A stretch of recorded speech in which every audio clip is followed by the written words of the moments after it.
Hi friends, welcome to my channel. இன்னைக்கு இந்த வீடியோவில் நம்ம பார்க்க போகிறது அதாவது பரங்கிக்காயோட அந்த விதைகளையும் ஒரு பாக்ஸையும் வச்சு எப்படி இன்றைக்கி ஒரு கிராஃப்ட் பண்ணுறாங்கிறத பார்க்க போகிறோம். வாங்க வீடியோக்குள்ளே போகலாம். அதுக்கு முன்னாடி என் சேனலில் புதுசாக பார்க்குறவங்க சப்ஸ்கிரைப் பண்ணிடுங்க, பெல் பட்டன் கிளிக் பண்ணிடுங்க. இப்போ வீடியோக்குள்ளே போகலாம். இன்றைக்கி நான் 2 பாக்ஸ் எடுத்துருக்கிறேன். அதாவது இது எனக்கு டானிக் குழந்தைங்களுக்கு கொடுப்பாங்க இல்லையா, அந்த பாக்ஸ் இது. இதே மாதிரி நான் 2 எடுத்திருக்கேன்.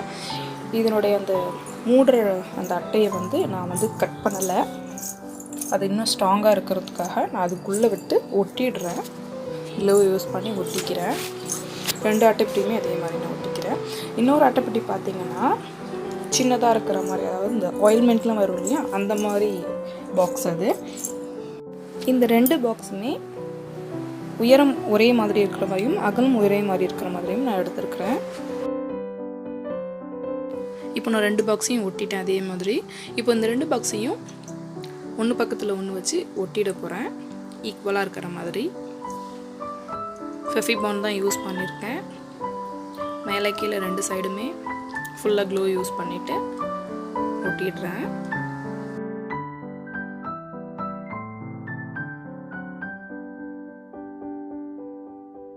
இதுக்கு நான் பெயிண்ட் பண்ண போகிறேன். பிளாக் கலர் அக்ரிலிக் பெயிண்ட் தான் எடுத்திருக்கேன்.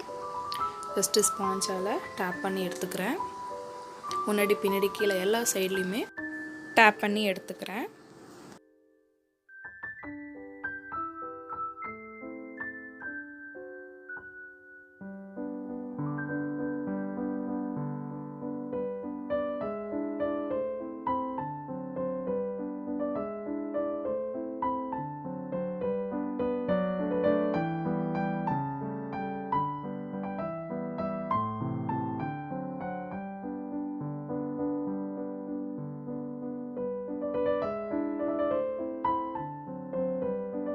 இப்போ இது ட்ரை ஆகிடுச்சு. இப்போ இதில் எப்படி டெக்கோர் பண்ணுறதுங்கிறது பார்க்கலாம்.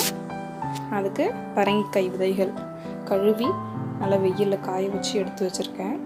அதை இந்த மேலே பார்டர் மாதிரி வரிசையாக அதில் ஒட்டிக்க போகிறேன். இந்த கூர்மையான பகுதி மேல் பார்த்து இருக்கிற மாதிரி, அது ஒரு டிசைனாக இருக்கட்டும்னு மேல் பார்த்து இருக்கிற மாதிரி வரிசையாக நான் அப்படி வச்சு ஒட்டிக்கிறேன்.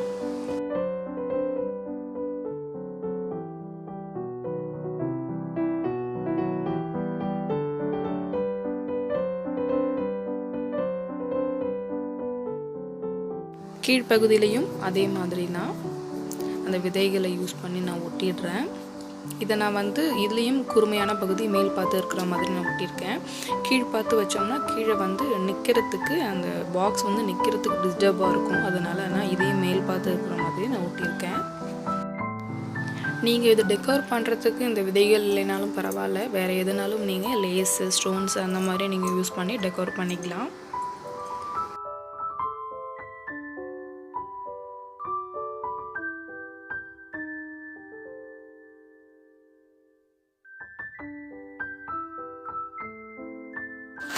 நடுவில் ஒரு பூ இருக்கிற மாதிரி இந்த விதைகளை நான் ஒட்டிக்கிறேன்.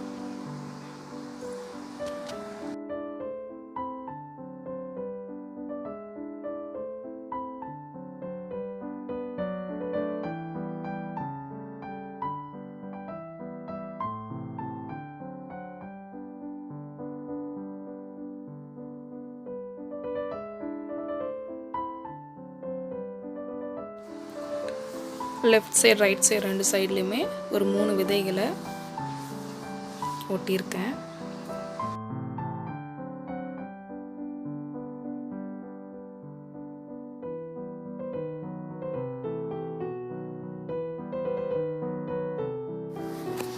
இப்போ நான் இதை ஃபுல்லாக ஒட்டிட்டேன்.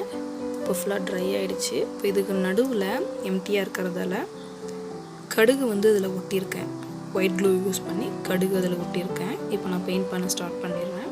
அக்ரிலிக் பெயிண்ட் தான் எடுத்திருக்கேன். எல்லோ கலர், இந்த பூவுக்கு எல்லோ கலர் கொடுக்குறேன்.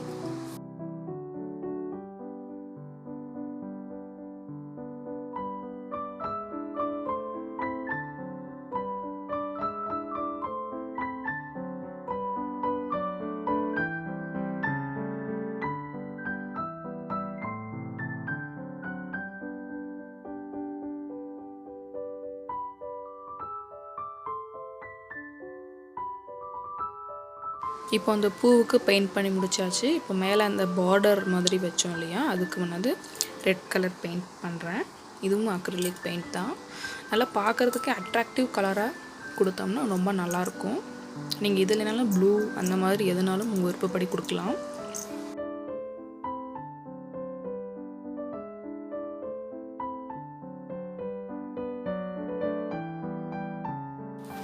மேலே கீழே 2 சைடுமே ரெட் கலர் தான் நான் கொடுத்துருக்குறேன்.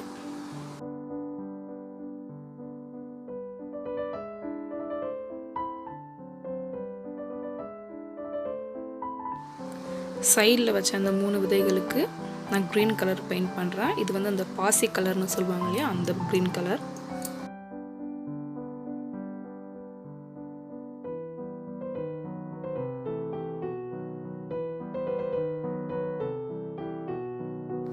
சென்டரில் அந்த கடுகுக்கு இன்னும் பிரைட்டாக தெரியறதுக்காக பிளாக் கலர் பெயிண்ட் பண்ணிக்கிறேன். இப்போது 2 சைடுமே கொடி மாதிரி ஒரு லுக் கொண்டு வரதுக்காக ஒயிட் கலர் த்ரெட் எடுத்திருக்கேன். அதை அப்படியே வளைச்சி நான் ஒட்டிக்கிறேன். ஒயிட் க்ளூ யூஸ் பண்ணியிருக்கேன்.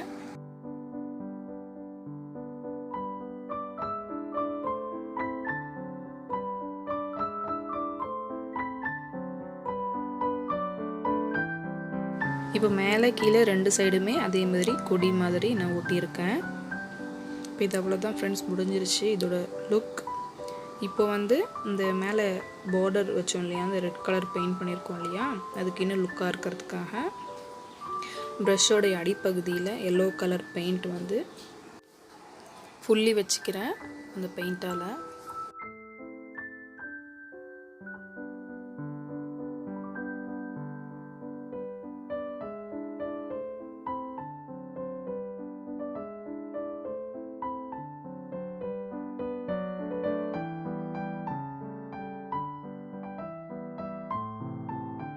இப்போ இது ஃபுல்லாகவே ட்ரை ஆகிடுச்சு.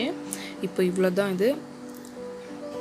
இதில் வந்து நீங்கள் பேப்பர்ஸ் வந்து கட் பண்ணி அதுக்கு ஏற்ற மாதிரி சின்ன சின்ன சைஸ் பேப்பர்ஸ் நான் கட் பண்ணி இதில் வச்சுருக்கேன். இந்த சைடு வந்து அந்த ஆயின்மெண்ட் பாக்ஸ் சொன்னாலே அதில் வந்து பென் வச்சுருக்கேன். இப்போ ஏதாவது ஒன்று அர்ஜென்ட்டாக எழுதும்போது இதிலேருந்து டக்குன்னு நம்ம யூஸ் பண்ணிக்கலாம். இந்த வீடியோ உங்களுக்கு பிடிச்சிருந்தால் லைக் பண்ணுங்கள், ஷேர் பண்ணுங்கள், கமெண்ட் பண்ணுங்கள். தேங்க்ஸ் ஃபார் வாட்சிங்.